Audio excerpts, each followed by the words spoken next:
n'est là pour football. Mais en temps de partager direct à mon va calmer chap.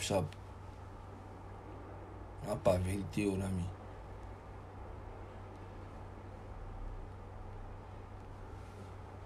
Maglon et nyado na mi nko mi mnyawa. Nko mi mnyale togo be show bizame wa. Hein? Mi va de maglon on ami. De mi assis. Parce que nous souvent les que mi mnyan. Voilà. Donc quand mi va yo amour on est souvent avant de. Nko mi mnyawa.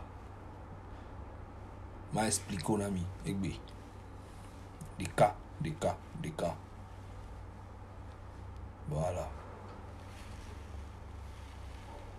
Nous souvent les mia public ou mia fan ou mi mignon. Ma de gomme nami. Nglone ho. Fama wa poto no gloma wa to no kroe me nami ki.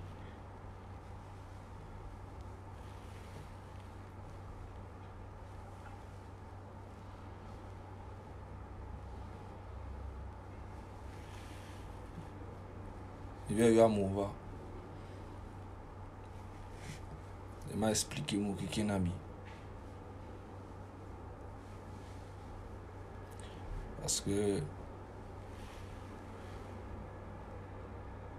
trop c'est trop. Ouais. Hypocrisie le système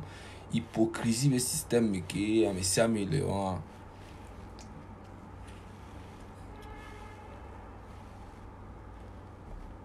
Et nous sommes artistes vivants.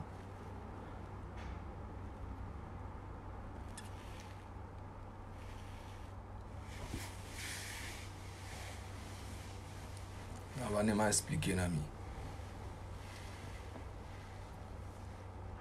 Ok là on a artiste là qui court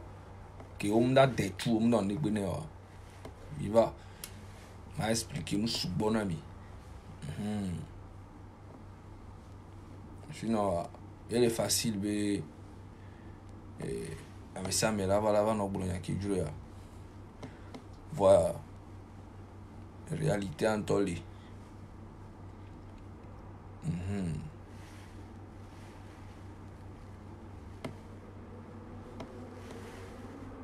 Parce que on nous dit olanya artiste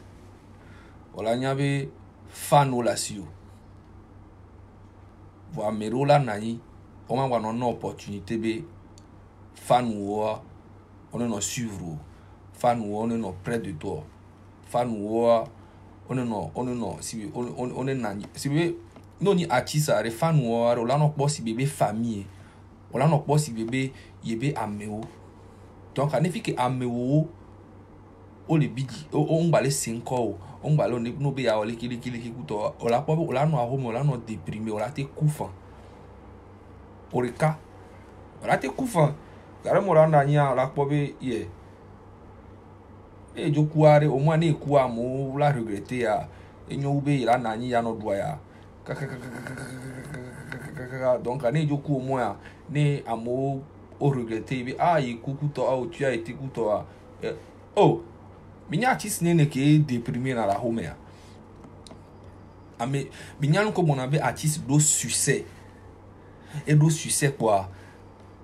hadeka quoi amole boycotté que ebe succès ngale afile po o lo se no om le yu la afile po no yu a e gakoda tune o nyanyire be mdalo vo ola tune ola no proposer ne fia ne gbe a o ma no yu leke fia artiste la nani ela no hlo ela no jibe ya tole système ami ndate no to ola gba no zero me nebe la to ijubu me chan ne ijuma me le fun chan ola gba no zero me le fun ola no passe do si be ola no passe be na artiste wonde no kenyi be artiste la gain o mi la ela gain mi la boycotter nke be o wa leke ke gbe ni star kwa ngba le bua mo kuto ame artiste amunyi mi abe hachi e be mi la nye dare nene no do e view e fio a on to la bobota negba. Voilà. Non, do vie au fia, on tord la bobotane. Mi be mi nya tisa. Mi ate na yile mi tord de mi no kase mi no wonde bi pe. Voilà, djube quoi respect quoi. Atisa respect bi ni quoi. no quoi artiste la respecter quoi. Voilà, va me remarquer même le Togo to mais me respecter na artiste. Mi kpona ba artiste mi ya me pe be nyu ba artiste e di hare ne e vivi na mi akpo ne vivi na o ya vivi na mi e wa artiste ona nde na ju akpo quoi. Donc respect minimum moi et non a fait na artiste de pepe. Ba mi atoko to mi jina me na me anya artiste a me ani dingiro ko poto ne vi ka me ale wero ko vire ko vo. Mi la cité ano gbo ngbale bu amo fifi akombe ono e do parler ziviziton ne quoi ngbale bu amo no yo me ni ba déjà les filles là avec 1 million 1 million les Togo les filles mi ka mi ano po amoji awi o gengenge me e mo e dona tina mi Togo to e mo fil na mi to fil na mi adidi artiste poto aso fi artiste avec ma mere po ni artiste ntinu kama e mo ele la me na Togo gboro artiste n'y a peu valeur ni.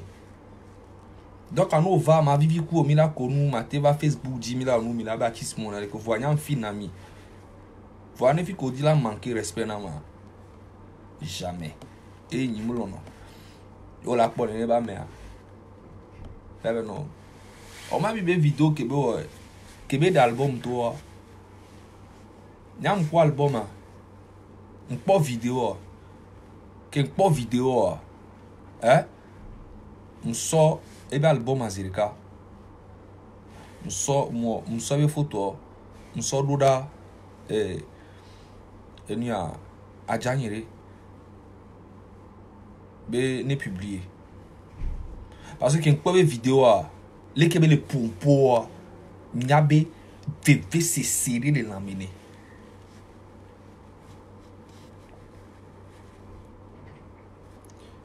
Il y avait fait cesser la mine.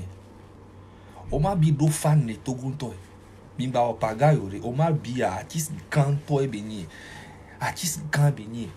Voilà, mim de lolon kebe dona mia. Lolon kebe dona mia Togo to mim de sofien. Mi se mea. Na me adi akakaka ele wo na mi kana mi va kwa artiste yeye bubu kwa. Mi aso artiste yeye wa son vion me artiste ho anu. Be fifi a be ni a elo fifi a ma bi a pa lo fifi a ni a papu elo ke papu java kaka fifi a ni a elo Santinos Rafael elo ni ya no black isu dari ano so yeye so no vion ho anu ano so ho so no vion enu mi nyabe e vena artista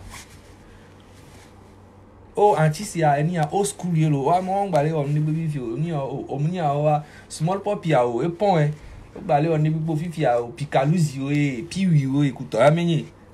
bonheur que ni a small poppy apporter na mi nyabe jeunesse mi matin ngolo be e nous béni au matin ngolo be les mémoires meno o se me kake mo les jeunesse me yo sena Omar Bi o sena Wedi o sena Eric MC o sena Ali Jazz o sena no kikan respect on e adola nani dade enti ben ko ne mi lo concert kwa mi ro no yo artiste on asi on kikim mi ro no yo artiste on kikim e moi e nde benya e vena oni artiste le Togo vivia ko oni artiste oni artiste odo succès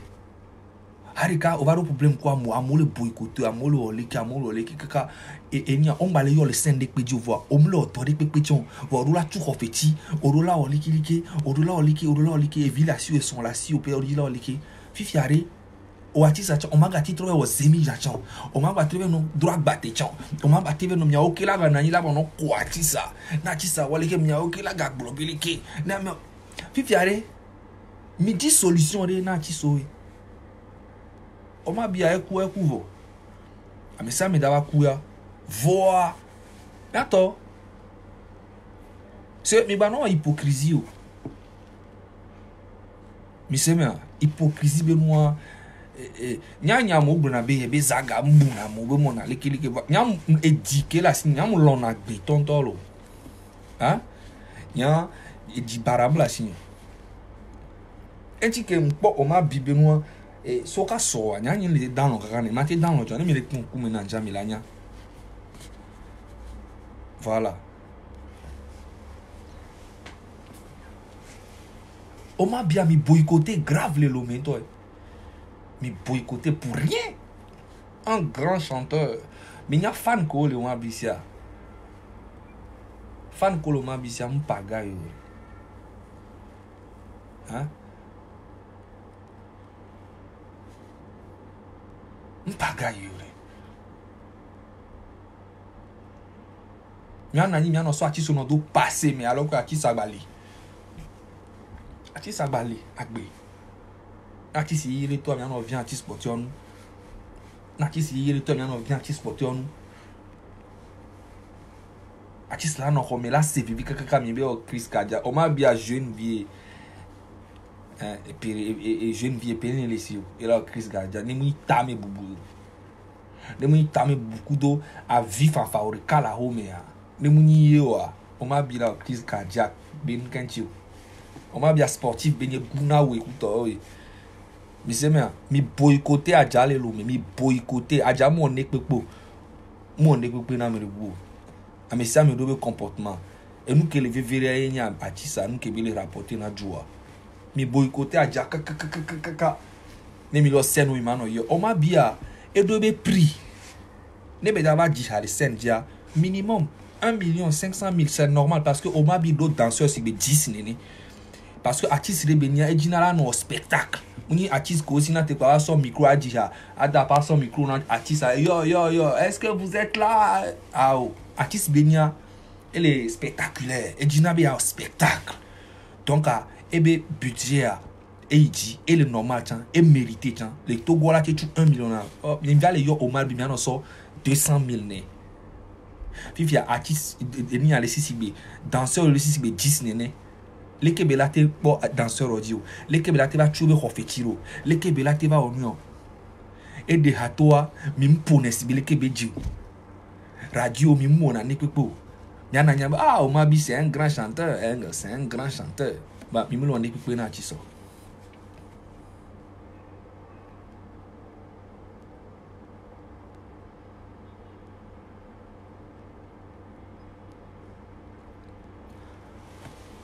Elle est normale, ben a déjà la pété plomb kaka. Mais n'y avait pas un boubou na mais. Ah, mim bonye yo. Bon, o artiste on l'a se retrouver tout seul bon et gars quelqu'un économie ou quelqu'un nous quelqu'un ko na et gars qui ko pona on la son deux musiques mais plus ça va son plaisir na joie. Plus ça va son non voix. M'da no rapporter. On da no yo là no so 200,000 300,000 on m'a bi la bidi voir solution et gbe tu banto et gbe vegon et togon là ho parce que ho fait il a ameko amole odo confiance be là ni o pese ro chan là ba nyinde somme et des violer si amole bola home nous le si into studio aero la play machine et la play nous couteau là fa m'da te karo amérique pepeji voilà. On a bien bac bon et ben y a repris on va nyam les imaginer parce que me trompe me quoi ben lancement d'album pas vidéo de Québec wo y belé blobé à moi boycotter et wole cadeau pour les wole cadeau pour fin de fin yiri kai se va retirer y me confiance sur l'Amérique que Dieu yento kudo ki que pas vidéo en les gars. Nyabe non, ça va pas. Et me dit nous que les gars on a 2 mois ben ne boya. Et mi le saisir le cabe courant. Vidéo aller bien toi même avec boy.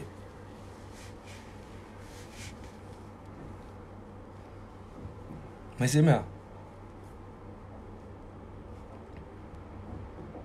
Et Arafat a même chose. Problème moi bedoué. C'est vraiment que mais pas fait venir voir et on m'a été boycotté mais caméra qui au bout pour les filles voir et fan nous les voir on va les opportunité on va les on est top bouta mais et gachang baba les nick baba les ressources nick voilà effectivement elle a dit là non coup là non la coup vivien pas grand là non voilà donc on m'a bité donc pour moi on l'a déroulé frapper Fifia gouvernement zon ma va gouvernement avec côté un gouvernement n'avait artiste le peu coup voir le gouvernement créer système de na artiste hein système propre de na artiste que ni be no be système ale propre no odi ha o do succès be Omar Bia normalement a hoila no asio e hula no asio opportunité la no e nula no asio que ni be no e ha on ba le marché o chan hein o la no vive ni parce e gama no mais kudo succès ko do e bien kamto so maintenant ye de pe chamu le maintenant ye de pe chamu le me wa e nana ba artiste bu na ta me ka ba kuna voir au moins ne on e ha on ba le marché voir e galasio a titea hein Omar puta me kala ku ola tira bo comme galaxy nya majo wondere peut-être vini wa ola ba woni e ya e gamulo ndekpe mulo succès a chava zamba bi kamto semo mi nya tise ne mi po wedi a tisko do succès nya ni to ken fi succès que mu do 2009 2010 2011 2012 témoin là si par là démon là ne nkan po le mo zéro critique azum a critiquer mais mami boy hakabe jina e mule fune jina hawu enia papu ji hawi oh o mabia oh mabia e ji hawu papu a mabi besrone oh pikaluzia piwi senwi e haguglon ke bejin e nuo e wu na artist nuo kimi ona o e wu na artist parce fan o chan le nene et fifia ne fi que artiste ba do problème kudo promoteur de que promoteur a do bras virer le moi mais evo problème là evo mais on l'a no boycotter donc le gouvernement doit la mettre en place qui n'a artiste de déhatoire artiste au succès et doit nous rapporter ne be image et ben en même temps mi po gouvernement en même temps mi po artiste quelqu'un le soutenir mais bah j'espère be artiste soit on la va y la vérité nami be et nous le son le job avec ça me le soutenir gouvernement avec alors voilà bah j'espère voir quelqu'un qui supporter gouvernement on la te ba bon vérité be et nous les on be bien artiste soit to le 8 000 job à to le population et tu as même aller quel les on et nous aller quel j'espère même la bon vérité et avant le temps pas voter pour n'y signer pour voir mais là do courage dans glona président ne mi togo mais glona be président et nous et tu as mais nous les on pas me ko le show bizarre mais ko le et tu as mais on les blé nous les tu as mais là do courage mais glona agbe to e beni si be mi akeke mnene ya o ma bi kwa voilà te va dégaler tout couteau bobo non les quelque bon ma bi c'est un musulman ah oui il est musulman comme moi il y a un coup de matin kaka soir là dit c'est normal la mi apobe et moi et gbele ka mo le pompo dans une semaine 3 semaines 1 mois bilan ngobe ma ba troba drone ku dynamique ba sina me kuye me yemi pour na ne 1 mois va 2 mois va quoi bien ngobe mais non te pas artiste yeye que là ga kuwa ne mi ba tojike et zonable mire nya mkuye mpo amere o right pour les Facebook dia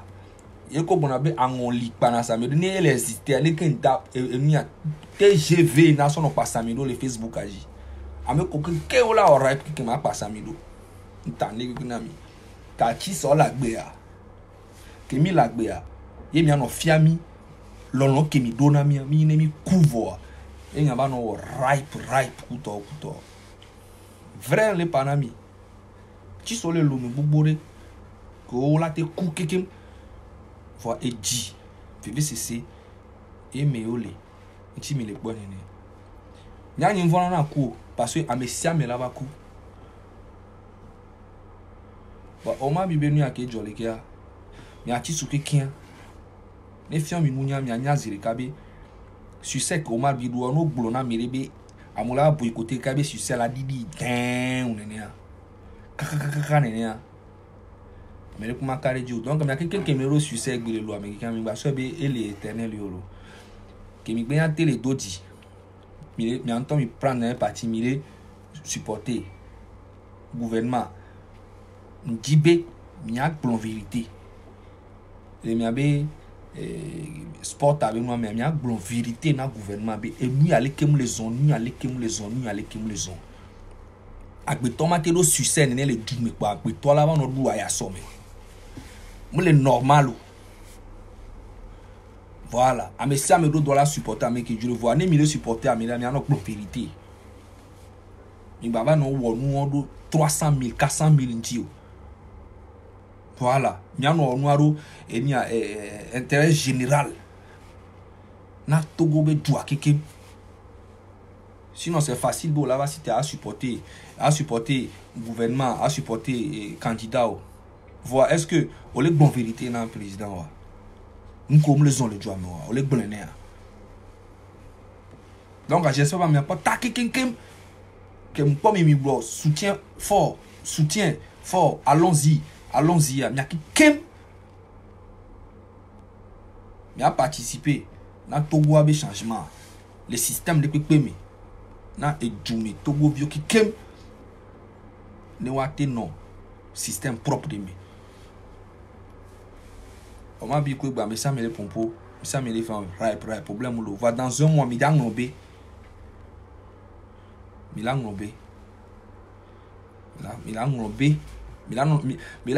la ba no te kwa ti si yere ke daga kuwa ne mi aga ba ke mi aga ba ngom right na ngbule na mi vo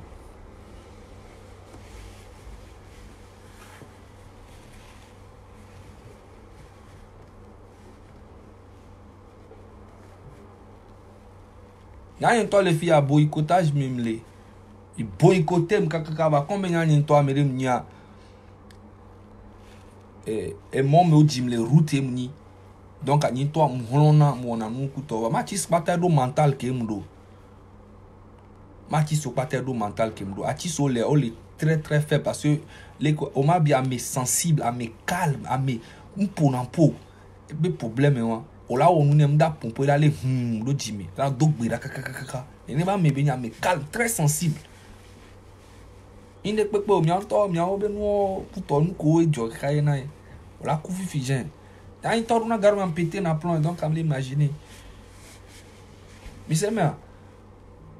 et nous sous bord ni ta boycotter les Kenya matin no do succès les Djoudeme si be Côte d'Ivoire o le yom les Côte d'Ivoire, oyonam le Bénin, oyonam le Burkina, et gars le proposer à coup de système qui me plan qui me doit na bi ni mi non, ni matibe di ale dubu me a et galani ga futuku. Ni matibe di ale dubu. Fifi ale ni ton propre et dounier me a. M'tona be 3 ans ya. Depuis que me mettre le piment to kakado. Thank you Lord. Kaka balo de oh my baby don't cry. M'tona be omuyom tete de tete pour les concerts de le Togo pour chaler. Ne moni azé. Ne moni azé kudo jalousie kudo envie kudo mbema koe mito na te peda mia non quoi mito na te peda mia non ne moni azé kudo envie kudo et nia ndewa manoti haso 3 ans me dia me wono le enchaîner tubo omium de 4 tete to chakpo bi ma va dire le Togo elle est possible là voyant mu hone alo ame ve sona nsone dans l'homme na mau va o ma bien et aller loin mais quoi ni kami wana non na ni bi et d'album toi n'y a mené ne partager album a 2 mois boya n'y a mené ne partager album a passé inaperçu parce que azé tout sous les mois mais alors que et a propre les album a dit mais YouTube n'y avait pas album a passé inaperçu amené ne partager amené ni artiste ou mi amené ne partager ni artiste ou ame bobo to WhatsApp dit mi partager il y avait statut WhatsApp et félicitations mi va même page Facebook ou il y avait Instagram ou il y avait mi partager il y avait story ou mi partager dans nous parce que combat dole ou amesia me envie les naï envie les naï me dit pendant 3 depuis mettez le piment kakava coré oh my baby don't cry ah baby don't cry o mi om le Togo ziri 4 te po ma va di ha Omium le Togo zire katete tocha poma ba jihao. Et non nene. Donc à m'imaginer le Togo. On m'a bi d'album to, on m'a bi de e hauto, mio awaldo,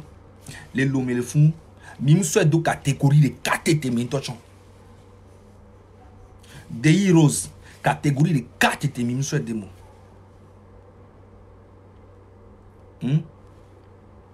Ma bi mi le boycotter sur le public a chanlé bon oh ma bi mi ba laisser ben quoi mi ba so mi laisser ben quoi et le on over on le so moi le dio inter ire kamate we mi o awo do le fun mi yo ma bi de carte ti jan de ko mo fa ele de moto ele de auto est-ce que elle est normale là on le boycotter a jakaka jaku if you are messing with na ripe oh oh ma bia oh non hypocrisie ouais on m'a bi fi que elle est para elle est aljanna fi que belle parce que on m'a bi coup vendredi voilà yam parce que 1h du matin yam c'est non donc et coup vendredi et vendredi à musulman obé jour saint on sait mais signe propre le paradis à l'aise donc il y avait hypocrisie benoît bah ça va game am voilà elle est aljanna il boycotter à jakaka nani gbe anon globe leki anon globe leki alors que a me si me participer a me bogboro participer na jabe be défaite c'est mais dans un mois mi gang globe voyez man globe mi oh ya man globe mi là no po mi kikim figi bele ale po mi to chan kikim d'arriver à l'aise mais là on be mi a trop passé a ti si yo le mais là pas mi là o le écoute a ti si yo chon là ba yi a to a ti so ho yi bo là va on la sort trop na wa chan la se venir fio après quoi là ben ba le bo amo voilà exemple là on le nami sinon ami a melano lo melano di ami mano yo le sendi wa o ma bia ke bona spectacle si bi a zeton ne o ma bi ba send mi mo lo o ma bi ma o ma bia mi doit no respect il m'a te boycotter o ma bi c'est une légende mi sema mi te si mi no lo mi a ti so mi le mi a te no pic kululu voir ne mi dogo a mi dona gba mi sa mi yana no via be respect mais ça me yana be game a me mille bon fin fond il n'y a pas ta million na mi no bien bon voir mi ana ni mi ana boycotter a ti ça c'est pas normal mi wa wo do le jume fi gbogbo depuis longtemps o ma bi le de nu yo to mi mu so do catégorie de katete mi ele si be mbale exister o nini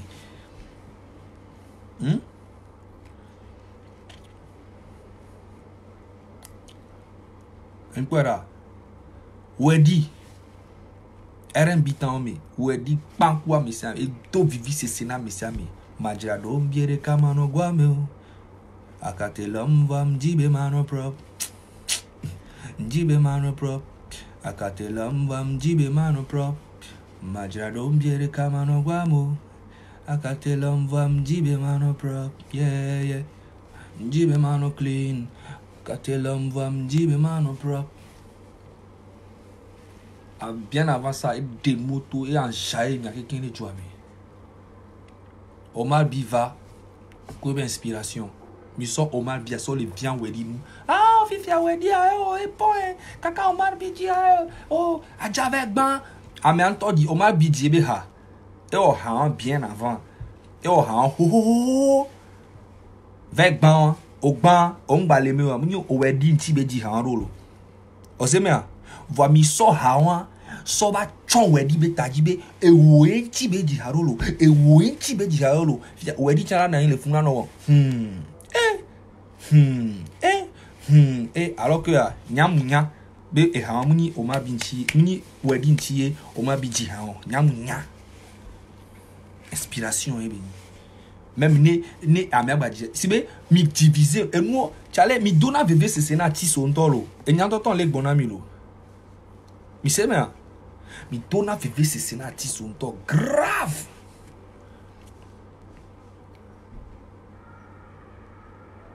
mi dona veve ce sena ti sonto ti so sena veve to ya ndo kuta me wedi me oh wedi ne wedi mke do mental e chan ke kue mi to vive ce sena mo le lo me fu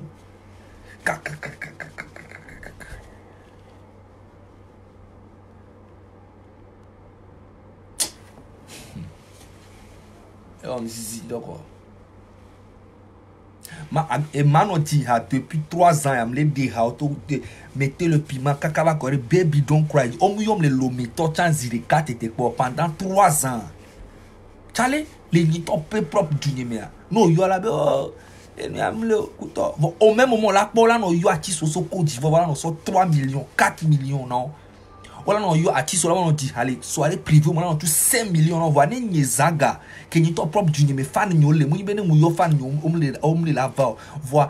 1 million 2 millions on la be mu leo quoi on la be mu leo be leo quoi be ne okele dua me a nya ke pe mi awon rode nko la gbono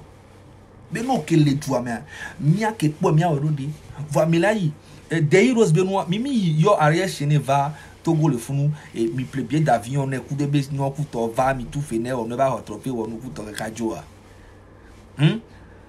voyant que on va Deirose le funu ni to plebie ni on va Deirose a chan on va nani le funu on va nani le Deirose be hoame on va parce que fan nyole ka mo pomponam kuto amo bonambo mayi kuto et Kodjovito gen ole ka mo soutenir kuto et Marie la Rose soutenir et Amesia me soutenir kuto mbe ne ni muyiwa ni temple bien ni muyilo mi fifia ke muya minam rendez-vous 20h on va enia le connama et parler à mon 21h on va nanido khoame le fun de 21h jusqu'à 1h du matin 2h du matin on sort mérite nyanamo mais nous n'offrons qu'à 2h30 du matin de 21h 2h30 naïdo fun le bon et ne kutu fa no va tu fa no le gomme watch aussi te ojo ndi jo kwanchan si tencham jo on va le sort trophée nam 5h du matin ndashi représentant ni de fun va et nous anem ni haba on va fa no le amole kuto on da no opportunité benade ano ku fa no no akpo benade amere oni awo o se me a et nous que evem voix bon voix et nous me o bon moi il le dit non il est vieux les que m'a été invité artiste beneva retrouver mais 21h jusqu'à 5h du matin nous quoi veille de prière et à l'eau funérailles Emilio respect viril nani mais c'est mais artiste a respect à indi benye vivinane et nene DJ pour inspiration tona ba ne vi ko le sentir à mon balé bou à mon balé yo la filipo à mon la nani la buta mon la te koufan ah oui on a te nani on la koufan donc mais le coucou na Togo be gouvernement ame ko pata ko lo show bizarre et puis ami hu ame cerveau ame ko pata ti so pata ke mi le boy côté o mi ngolombe o maintenant on va évoluer il n'y a pas ta bien évoluer et nous so be ya va nani nya no blon ba me a oleki a politicien artiste a supporter America artiste quelqu'un qui supporter gouvernement j'espère qu'il est bon même $1 blon vérité dans gouvernement et nous les on le joie que ça soit musique de côté et joie mais quelqu'un nous généralement nous les son donc à mécanique pour ne ba wedudi na artiste parce que milieu supporter à mon le zoomi à nous quand il gagner les mots et nous qui il a gagné et joie besoin développement miro la blene élection là-bas ils en les nous les trois et ben 5 ans après va supporter qui baba ne gaulio dalo menami et nous anye zaga bambo jamais ngbe voilà ngbe et nous souvent le jamais rola dira donami mais à tv non supporter mais ku que jomi avoir ni mi ya mi ano ikodo vérité non pas vérité mi baba non nous si be mendiant o ne mendiant o mini artiste o mini o la respecter mi le représenter Togo be drapeau si bele que président a représenté na joie ne mi a chambi ambassadeur o mini mi do la nye ambassadeur o mini et baba non ku o mi aroko si bebe na re brouette o ne il va kokko mi do mi ambassadeur o mini donc ami ano bu mi aroko et mi dabe o no mi anyale ki mi ano wa voilà n'y a pas donné mi ba no wonu ba no ni enu vraiment mi ano le amere juju na me wonu adu nchi na 1 e pa ba e jimi a mi lo na mi ano no oh nyam lo na mi en tout cas lo na mi American ba yo molo le direct donc mi le ju nti fa ne va Togo élection ya ke le Togo maunu e binti fa ne nani ameke buja ne bajira Togo do na mi siame ba vole joami élection ngba hitu karari pevo nti le gble so katan mi de ka ke nyama te supporter le Togo ni paix amour toujours l'amour pour les uns et les autres paix nti fafa et aller vivre les joami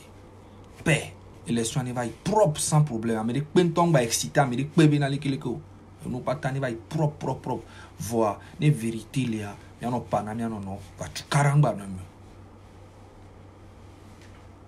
ni ka kenya bien donc soyez dia akpenami amesa me que le direct à les filles nya dogberaru marbita musulman ou chrétien et là on y avait bedodora et là son fond à l'aise yam n'y avait le paradis mais parce que vendredi et coup au dadi tiens vendredi donc elle est al janna direct sans problème sans souci même elle est paradis me dare famille va to dogberane ke ma on to dero fike be la no te pe prop ban no ebe e fiosikpe ama wa ne da fiosikpe adare ne ku de be kuku RMP be fio kuku ne ba nanyiro me kususu be nuko